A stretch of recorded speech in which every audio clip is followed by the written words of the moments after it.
Yeah. So yeah, we have seen how to no, we have seen the existing tables like employee and department from the database table from the database. Similarly, we are going to create a table no, object. Okay. So just let me show you from the notepad.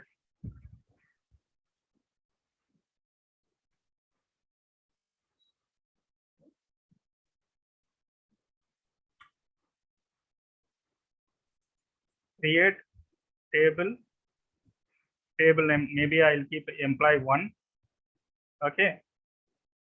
Then you need to define a column.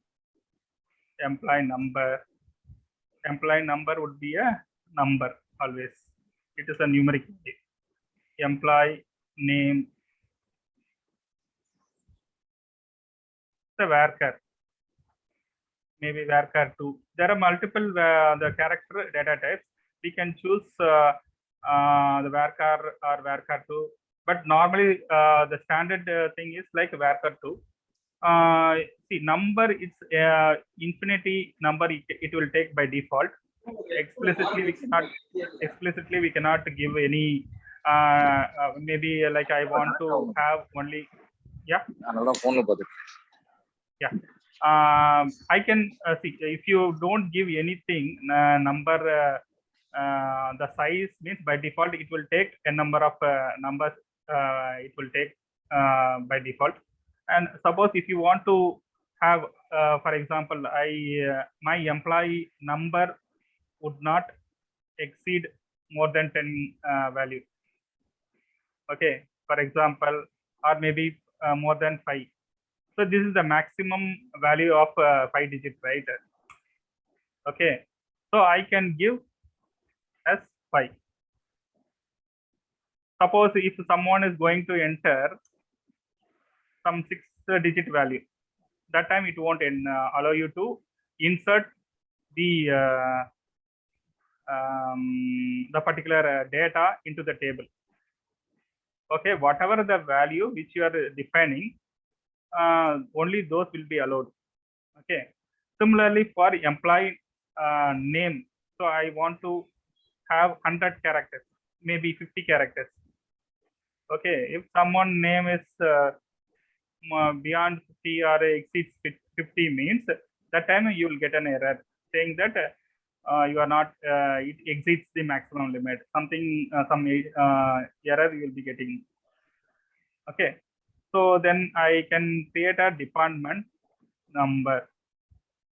Okay, so now department number, it may not be like so normally you may have some department number 2-digit number or 10 or 20 something like that, or 3-digit number maybe starts with 100, or 4-digit number 001 something like that. Okay, so whatever the way you want to have a department number, you can define. Maybe I'll give 3. Okay, so this is how you can define a table.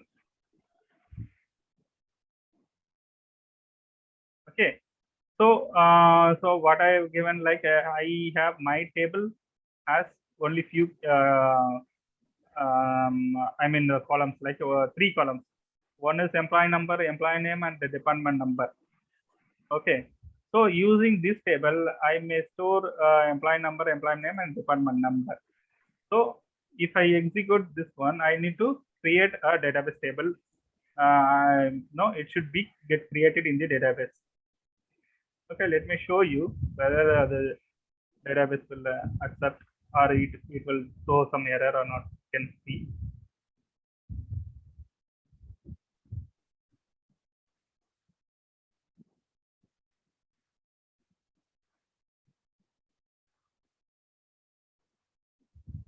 Not getting copied. Once again.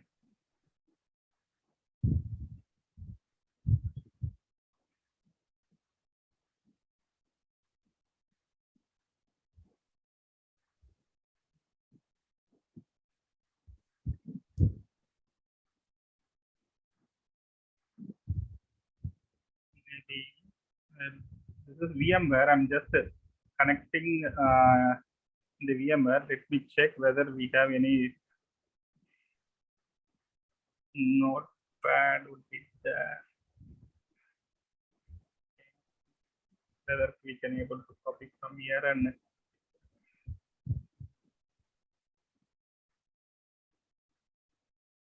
okay, it's not copying here. Maybe I'll write it the same statement here also. Okay. Create table employee 1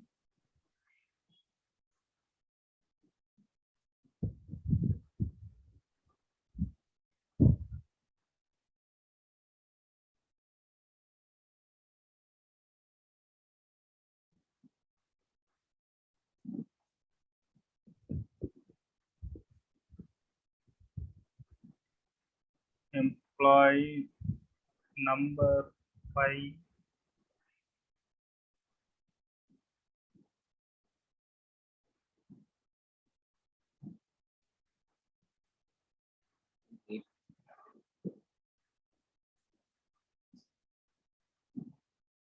Sir.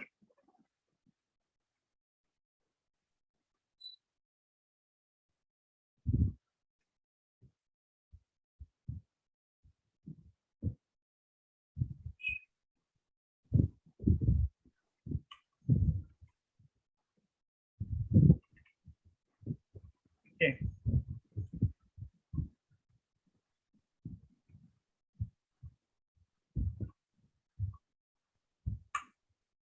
Okay, the table got created. This is how you'll get the log messages from the database. So you can query the table. How you can query the table? Just there is a statement called select. So select, or else before going to select, you can you see you are created a table, right? That particular table exists in that particular table is get created in the database. You want to see whether my table is got created or not from the database. For that, you can describe your table. So what are the columns I have defined, and what is the data type for the column? So all those details you can see from this command.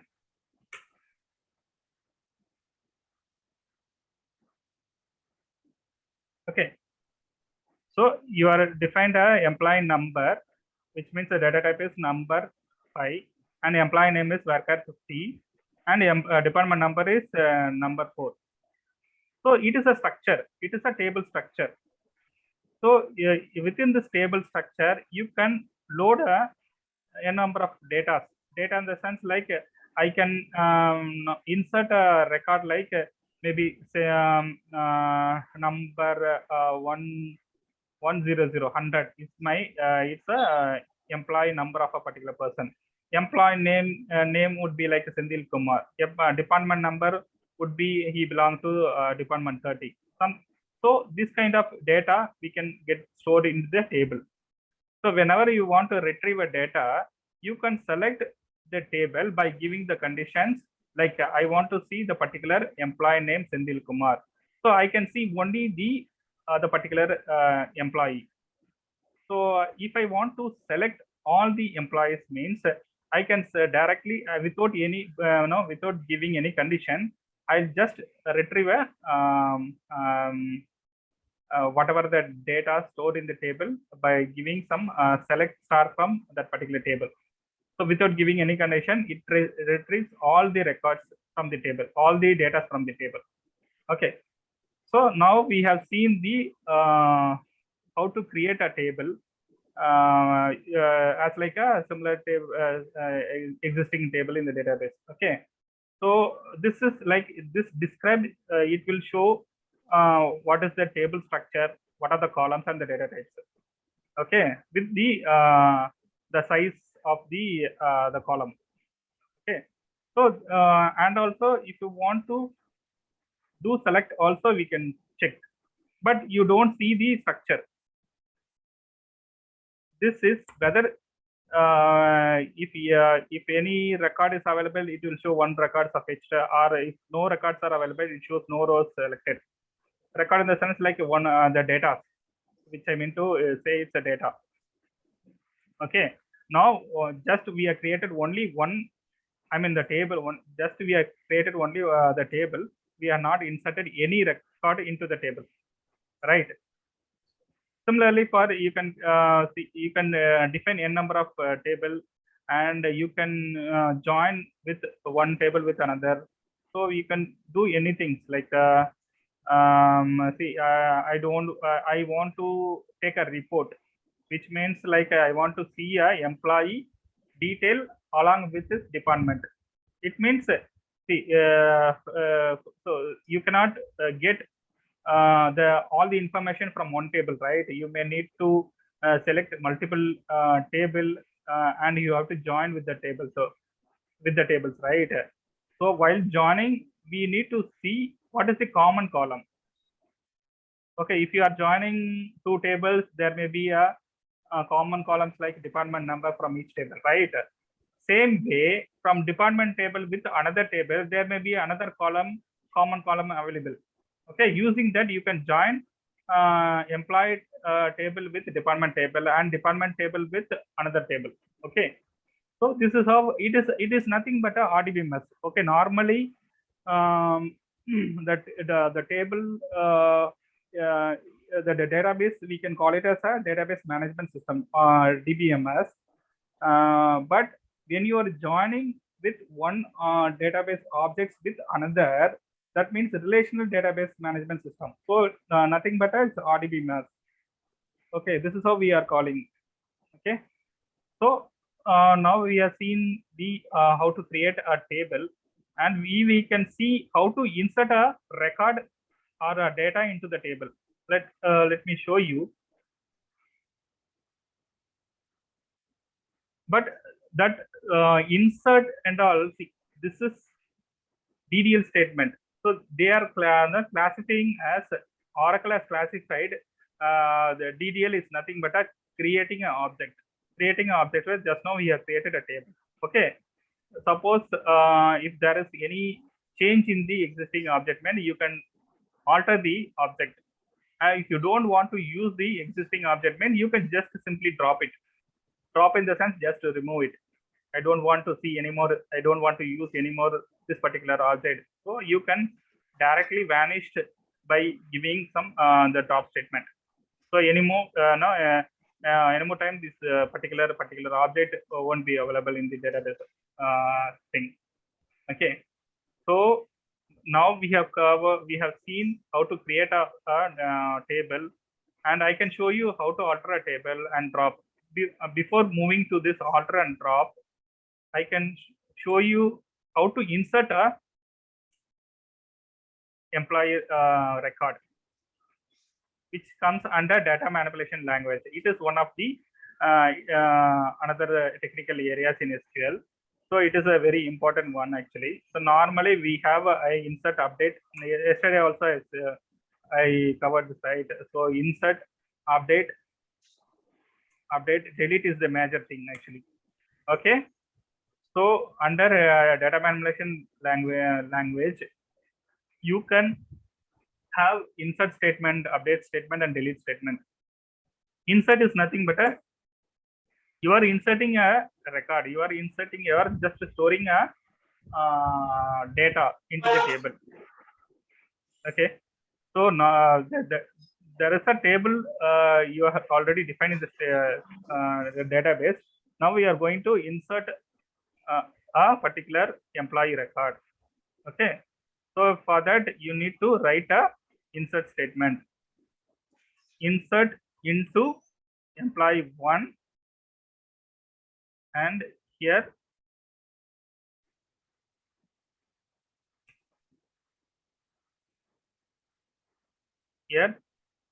you can provide the columns: employee number, comma, employee name, comma, department number. Okay.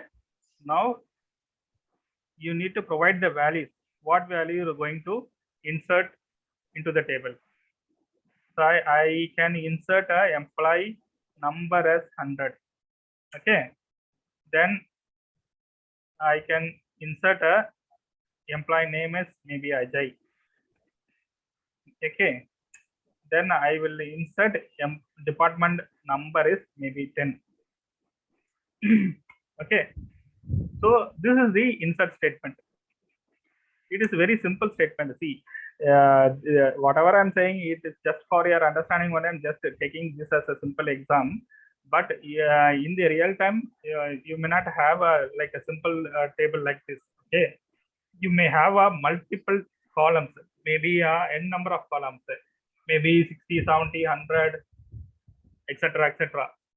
So, so while working in the actual scenarios, you can see n number of columns and different types of database columns, etc., etc. So you have to verify thoroughly what is the data which already stored in the database table, which is exists in the database table, and check the data and check with the other table, and if it is any common column where you can make a join with the tables. So this is how you have to see in the actual scenario. But for learning purpose, I'm just taking this as a very simple example.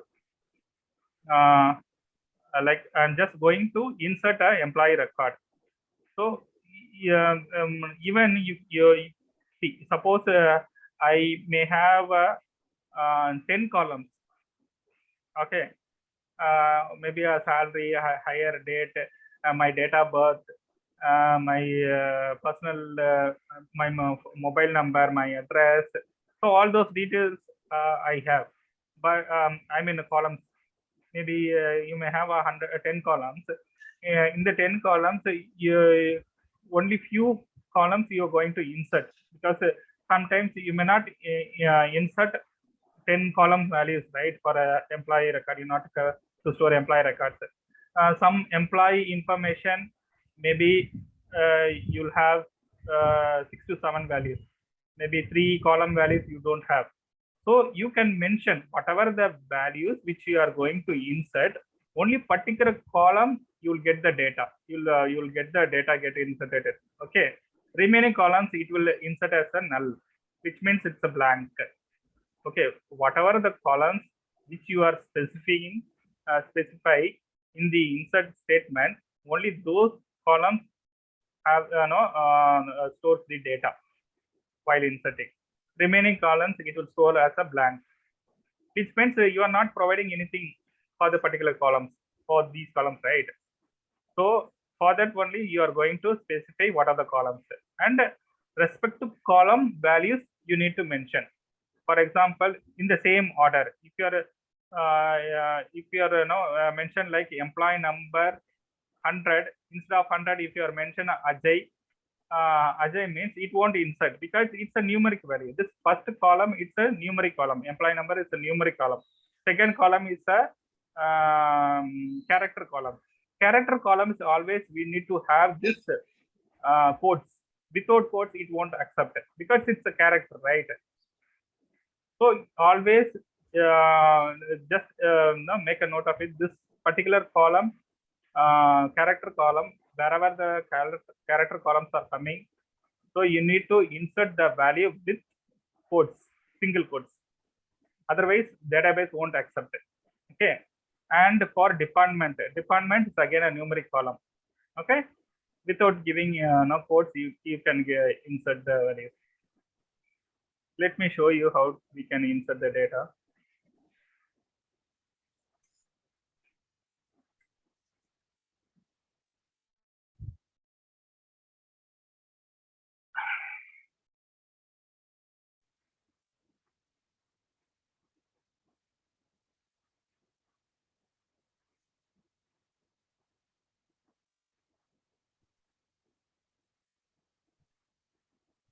So I think it is asking, right? Every 40 minutes, I think it is asking. Hello. About what, sir? I think we need to upgrade the Zoom meeting. I think it's going to be end now. What should I do? In remaining meeting time is 9 minutes. Okay, fine. We'll cover this one. Then you can reconnect again.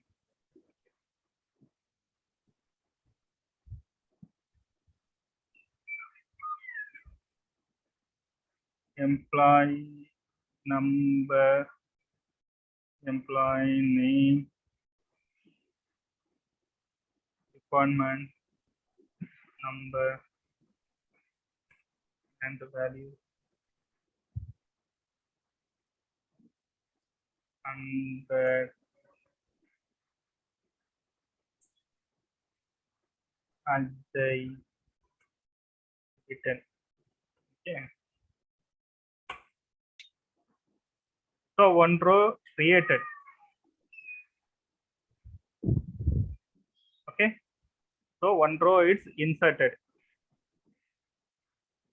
This thing. Then in so normally when you are inserting a record or when you're doing a DML operation, not only insert, whenever you're doing DML operation, DML in the sense data manipulation language, which means like insert, update, and delete. Whenever you are doing a DML operation, you need to explicitly provide the commit in order to save the record permanently into the database. Okay. So it is a thumb rule, like, okay. So without giving commit, it won't insert. Maybe you will have the data in the session when you log out and log in again, and if you're out of the session and connect to the another session, if you try to query the data from the table, you will not get it because you are not given commit, right? So you are not saved the data in the table. So now always you need to give a commit statement explicitly. Okay, now you can see the data by giving a select statement, right? What you are seeing in this table now, earlier only the structure was there actually. Now we have a data. So we have inserted one record, and that record is available in the employee table. So it will store forever, like until and unless then if you are giving any delete or truncate the table, so till then you know this data will be available in your database.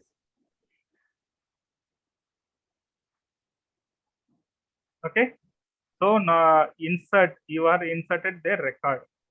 If you want to modify, update, there is again a DML operation comes into picture. Update. I want to now modify the name Ajay to some other name, maybe Ajay Kumar, or else I want to know the employee name or department number. So on the employee number is always a unique value, so it cannot be changed, right? My employee number or employee ID to my organization, it's always a unique, cannot no change, cannot be altered, right? Until you are working in that organization. As long as you are working in that organization, it cannot be modified, right? Same way. So employee number, no, you cannot. No, I'm not saying like I cannot modify. Still, you can modify, but in the actual scenarios, there may be a change in the employee name. Maybe he can add his surname, or he can change his spelling, something like by mistake. The HR person created with different name, not as per the record. So you can go ahead and update their record by using a update statement. So now we can see the update statement. I think we have only 4 minutes.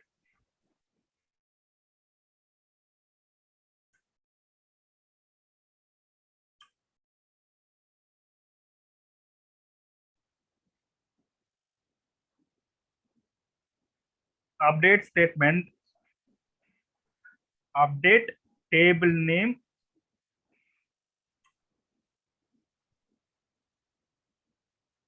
it is a standard update statement. We need to follow the what do you say, like the naming convention. So update is the keyword, set is the keyword, this is the table name. So set employee name equal to Ajay Kumar. Okay, I'm just modifying the Ajay name to Ajay Kumar. To which record I need to modify? We have only one record. Suppose if you have multiple records, multiple data, then what you will do? You need to provide the condition where employee number equal to 100, right?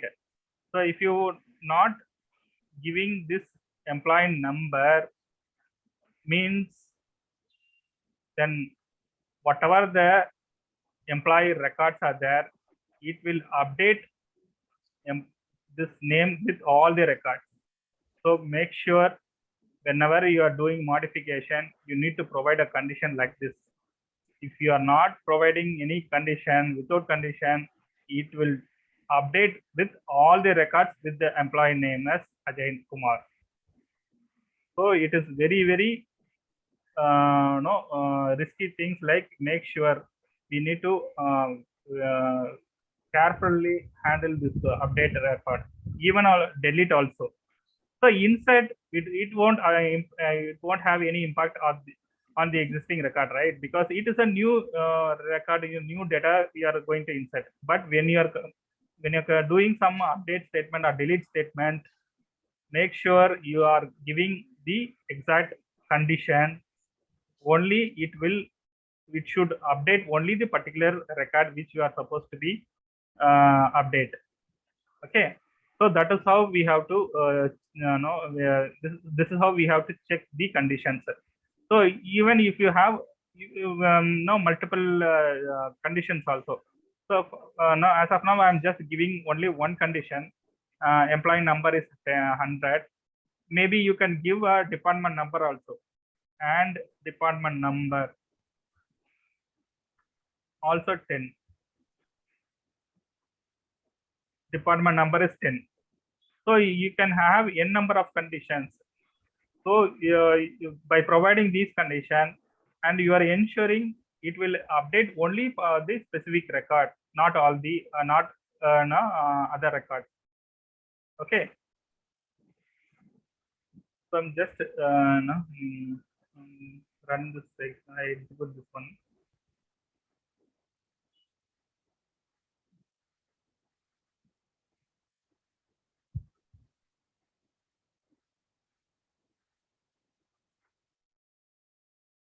It is very difficult every time. I am just, I don't know why it is not getting copied.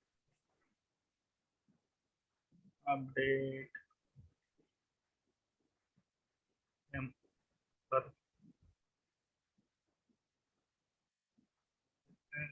Set employee and equal to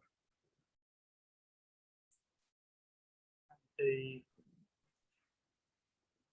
more close it, where employee number equal to 100 and department number equal to 10.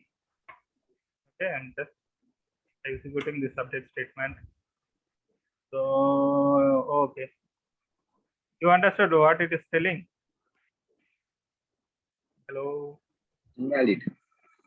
Invalid identifier, which means what mistake I done?